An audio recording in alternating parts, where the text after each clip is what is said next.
Hello guys, ito ang pawalan ng pagod. Pag ganito talaga yung garden niya. Napakaganda pag isang sa umaga, nakikita mo yung mga bulaklak, iba-ibang kulay, sariwang hangin. Tingnan siya guys, so yan. Kakawala siya ng stress pag ganito yung makikita. Mga hangin ng ibon. Masarap talaga mamuhay sa bukid. See?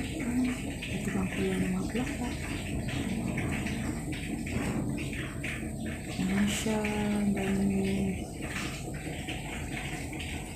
Ganito yung hali na. Tapos may maraming prutas. Ay, sarap ng buhay. Relax. Malayo sa gulo. Tahimik na buhay. Masarap mamuhay ng may tahimik.